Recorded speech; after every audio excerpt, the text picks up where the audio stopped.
All right. So we're super happy to have you guys here with Facebook Live, and we've got Rabbi Rob in the studio, and he brought something super cool. So we're going to kick it over to the Lifeline. So good morning, Flagler County. This is Danielle Anderson, your host of Lifeline, the radio show connecting positivity to you in their community. And I'm glad to have you back in the studio. It's always great to be here, Danielle. Thank you so much. I know, and you always bring such really cool things to come with you. So for people who haven't had a chance to meet you, tell them who you are and what you do. Okay, so I am Rob Lennick, Rabbi Rob Lennick, in case that matters. And I am the executive director of the Jewish Federation of Volusia and Flagler counties. That is the umbrella organization for the entire Jewish community of East Central Florida. You know, and I know a lot of people don't even know that the Federation is here. Can you give them like a little backstory, a little history on the organization? For sure. We are a philanthropic organization. We raise funds from the community that we then distribute back into the community, particularly in the area of social services to help people who are in need.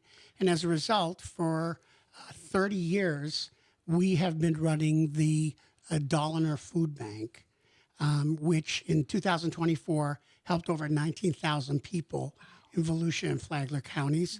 And so it is one of the largest food providers in the area, and it's open to everybody of every faith, of every background. We also do a backpack program for students and teachers in our school systems. And last year we distributed about 9,500 backpacks with school supplies. And then we also support Israel. We support our Jewish community programs, but we're very oriented to building bridges with the entire community to bring people together. And that's what I've always noticed about the organization. It doesn't matter who you are. It's like there's no boundaries. It's just come and be, and you're welcome here. That's our attitude because whether you're a Bible believer or not, there are still values expressed in the Bible that are very universal and can apply to virtually any type of spiritual person. And one of those is to treat other people the way you want to be treated, the golden rule. Love your neighbor as yourself, as it was originally said in the book of Leviticus. But it's the basic idea that we have to show love and respect and acceptance to each other and do more listening than talking. And try to learn about each other. And then we can come together, even if we don't agree on everything, but we can decide, but we want to fix this problem. Let's work together. And that's really our approach. I love it. To life in our community. It's really special and it makes a difference. So can you tell people a little bit how you got here? Because you've been here just since, 3 years maybe? Coming up on 3 years. So I was a congregational pulpit rabbi for over 30 years. What made you decide that was the life path for you? As a very young child, my great-grandfather, Louis Wolfe, took me to a synagogue at 4 years old. And I was struck by something that has stayed with me my entire life. And I felt that being a rabbi, which is being a teacher, and serving the Jewish community as well as the world as a whole, it was a good, noble thing to try to do. My mother really imparted the idea that whatever you do, leave the world a better place. And this has been a beautiful odyssey for me and for my family to be able to live in a way where we're helping the world in our own little way. I am such a fan because you come, you meet people and sometimes they're caught up in the trappings of their title or their whatever, and you're just like so approachable and so real, and it's like you're just like amazing. Thank you for saying that. It's very, very sweet. It's interesting to hear it being said by you because I talk about the trappings myself. When I was a pulpit rabbi, I had, a mahogany office and all the trappings of the clergy and the robes and, all of that stuff. And when I was young, it seemed very important. And now, basically, I've been working in a warehouse. Mostly right now, we're working in a trailer, actually, because we're renovating part of our building to make it more useful. And I tell people the trappings now are the trappings of compassion, kindness, cooperation. Those are the trappings. But you called yourself a teacher, and that's the whole thing is like Instead of saying, I'm this important leader of this, I'm a teacher. It's like so humble, and so it's really cool. So Thank you. it's awesome. So, Thanks so much. do you find that like other folks in the next generation are kind of gravitating back towards religion, or even their own internal teachings? It's a really interesting question. I think organized religion is challenged in general. There's an old cliche, the problem with organized religion is the organization. Faith isn't necessarily a problem. That's personal for every individual. Yeah. But organized religion has had issues throughout human history. And I think younger people may be a little more skeptical about organized religion, but that doesn't mean they're not spiritual.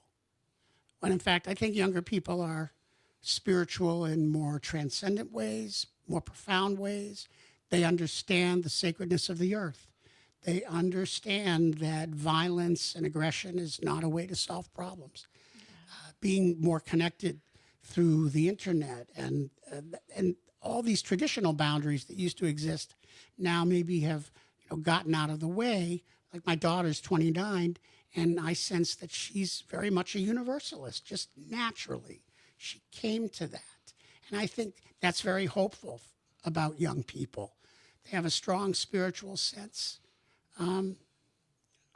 Maybe we'll see organized religion will be something they would orbit into when they have children or as life goes by. Sometimes having a community is important.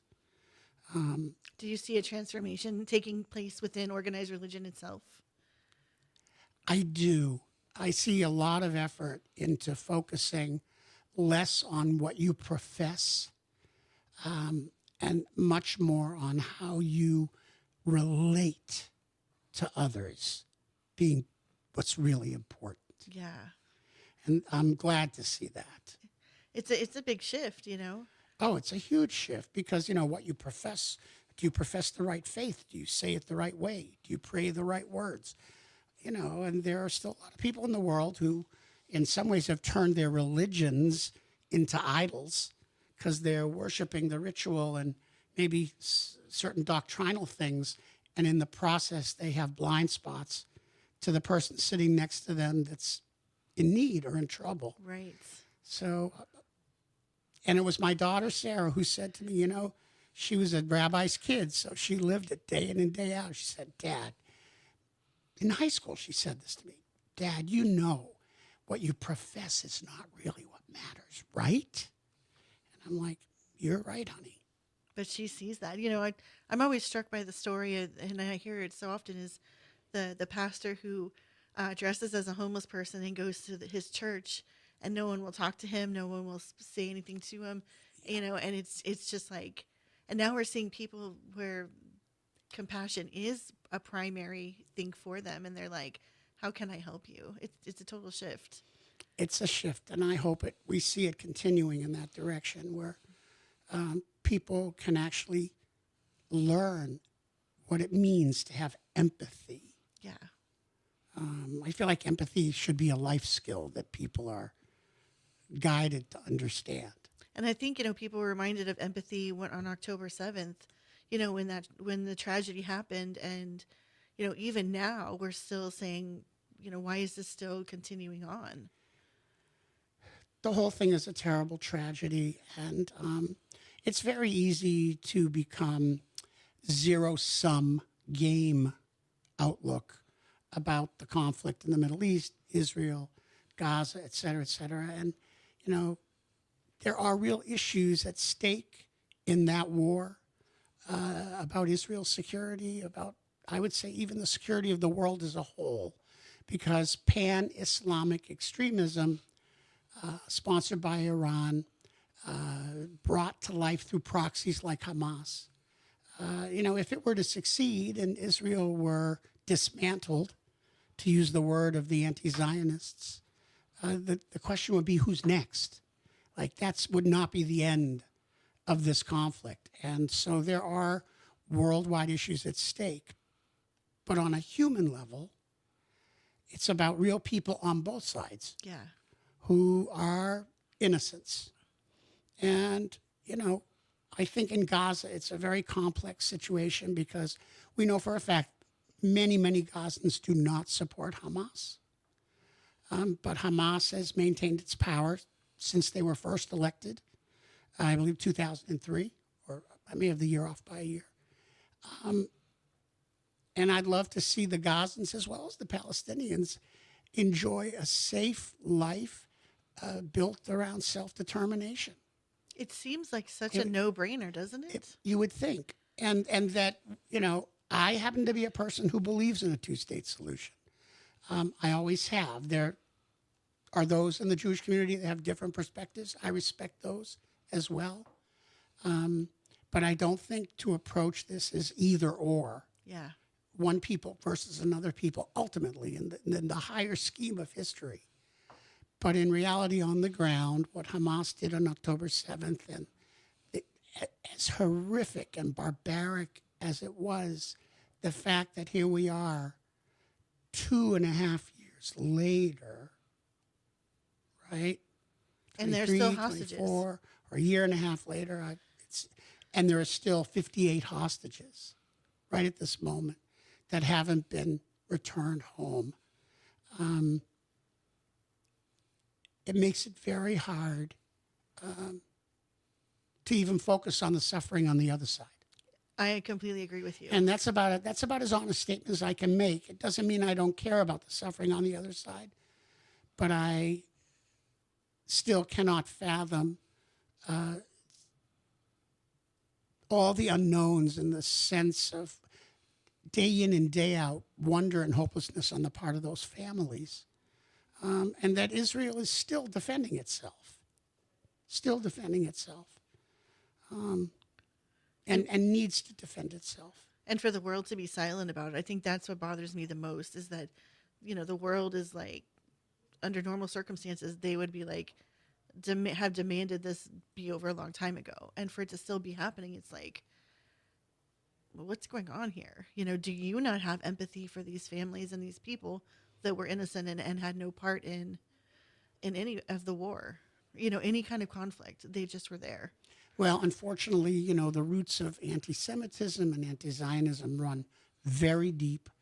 It's almost embedded in certain kinds of worldviews that have, traveled around the globe throughout history, in fact.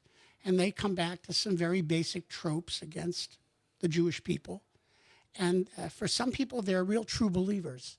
They really do believe that the Jewish people, Judaism, is a scourge of the world. But I think a lot of people who will sign on to anti-Semitism or anti-Zionism, they may not be true believers, but they have something to gain by participating with that hatred. Or sometimes it seems the younger generation just doesn't really understand the issues and what they're talking about. Yes. The ability to transmit history is a big challenge. And not just young people. A lot of people don't know history at all. Not one bit. The history of Israel, they don't know that Israel has made 5 attempts to have a complete, comprehensive peace with its neighbors in the Middle East since 1947.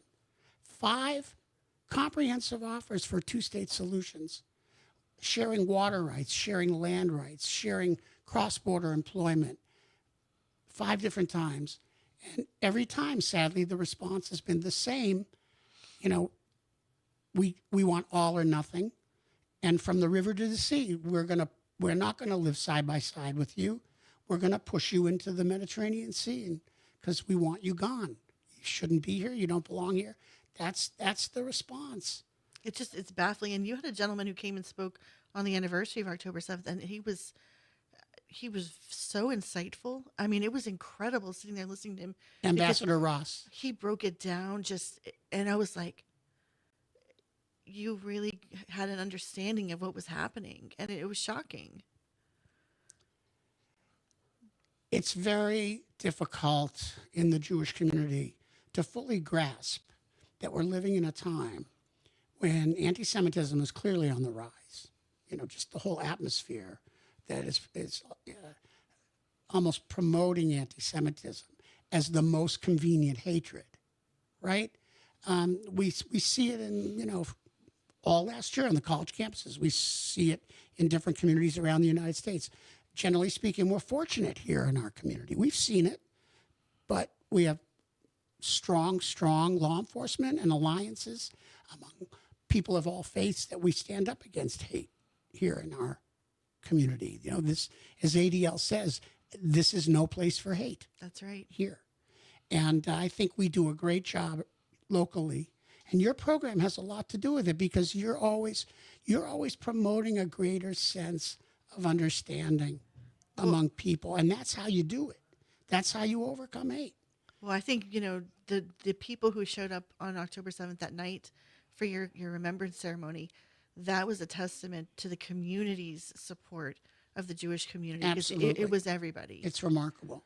It's remarkable. And you're just like, I wish the whole world could be like this, Well, we're going to take a quick break and we're going to talk about why you're really here, which is this amazing event. If you guys haven't seen it yet, go check us out on WNZF's Facebook page. You can get a little behind the scenes peek and you can see Rabbi Rob up close and personal. So we'll be right back. Are we off? No, we're still on. Oh, okay. It's still rolling. The Okay. camera's rolling, but You make me look so good. Oh my God. because you're awesome and fun to hang out with. Okay, ready? Yeah. All right. So we are back here. We're ready to talk about some fun stuff with Rabbi Rob. And so we were just discussing that this gentleman is a little bit older than some of us. And he looks like he is in his 20s. Like, what's the secret? Tell us who this guy is. All right. So Micha Biton is considered an ethnic rocker. He's a rock and roll writer, performer, artist, soloist, also has a band. He was born in Israel. He was born actually in the city of Sderot, which interestingly is our sister city for our community. Oh, wow. We've been doing projects in Sderot for over 20 years. He was born in Sderot. His family lives in a kibbutz very close to the Gaza border and was one of the first kibbutzim attacked on the morning of October 7th.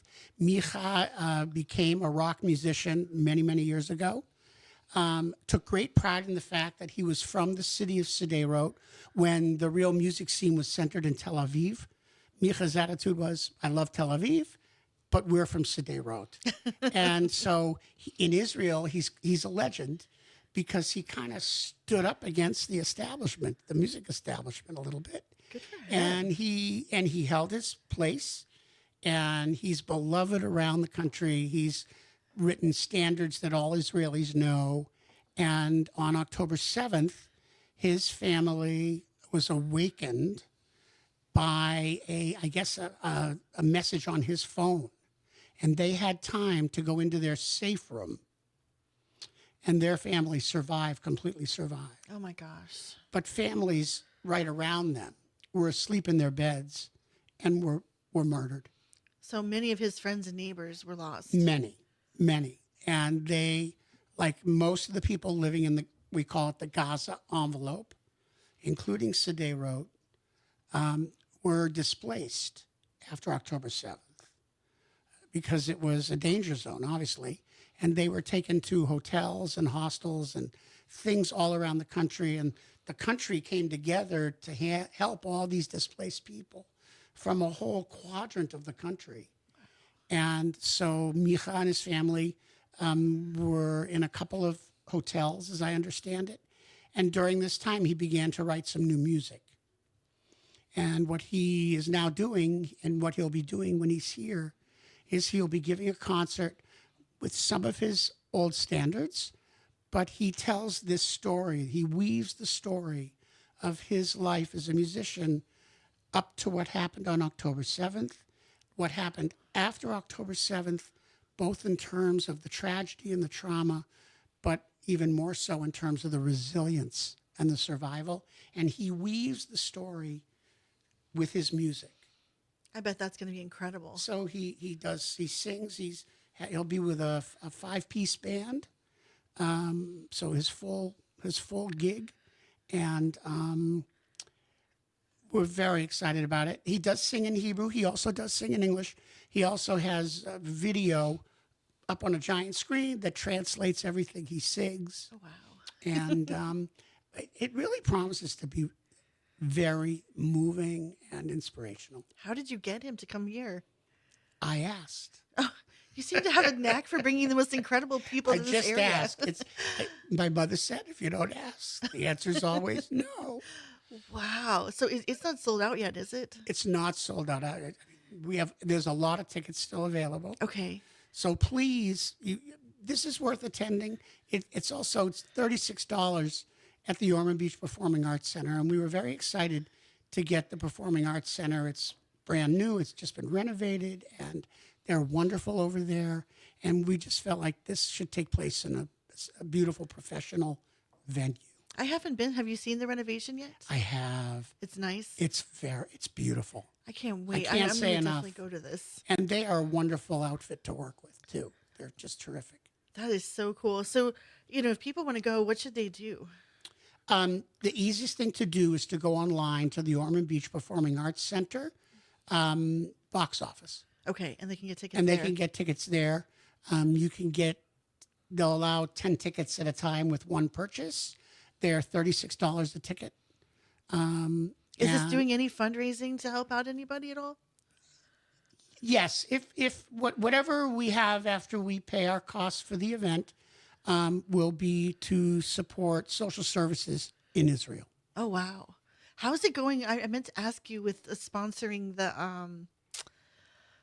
you guys sponsored the frontline guys in Israel. They're it was like $100,000 you had to raise, and you needed to raise like another 20,000 for the Jewish Oh, Friends of the Israel. Oh, no, you're Yeah. talking about the ambulance? no, not the ambulance. Over there, oversees the frontline families. Friends of the Israel Defense Force. Yes. And what we did is called Adopt a Brigade. And Adopt a Brigade is where we make a relationship with a leader of a brigade. We happen to choose the Iron Dome Brigade, That's what I thought was so which cool. is, what the Iron Dome is. It's the rocket defense system. Right. And we connect up with the colonel in charge of that brigade, and we provided them $120,000. And at the colonel's discretion, he can use that to help out soldiers who, had to leave a job Yeah. because they're in the reserves. So they walk away from a business, or they walk away from a job, and the families need some extra help. And that's what this is used for. So are you guys still in touch with them? Oh, yeah. What's Oh, that yeah. like? I mean, knowing that you're helping those people, like really defending their country. It's an amazing thing. It's easy to objectify people, and especially to objectify soldiers. Oh, they're soldier class. People do it unconsciously all the time. I mean, look how poorly we treat veterans in this country. I mean, really.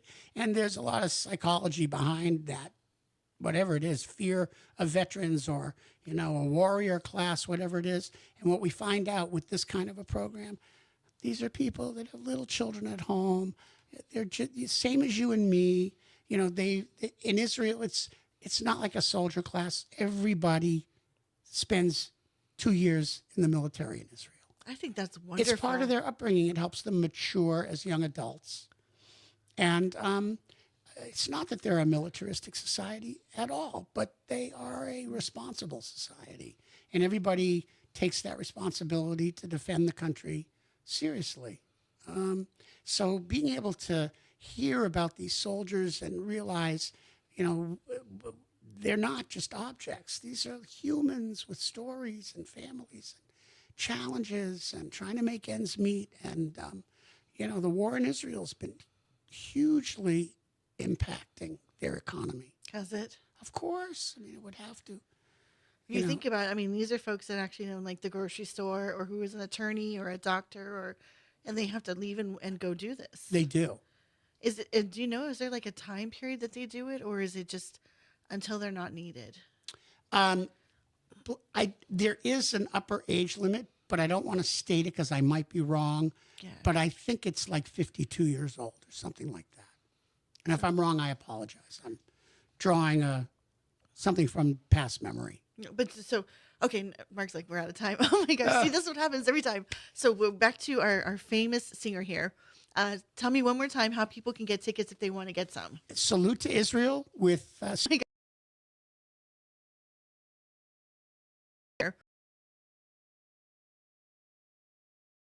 salute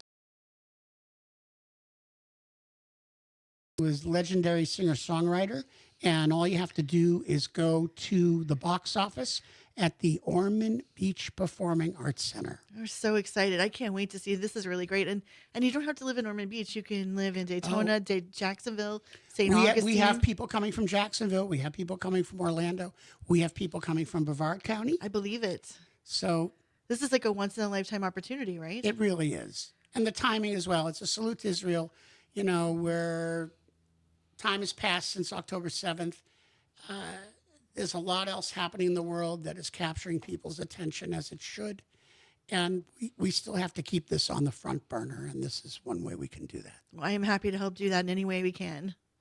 Thank you. You're the absolutely. best. You are the best. So actually, the people who are the best are our sponsors, which is WNZF News Radio, Flagler News Weekly, Massage by Natalie and Company, the Vigilante Philanthropists, and also our local Benjamin Moore Paint Store here in Palm Coast. So we do want to say thank you to those sponsors who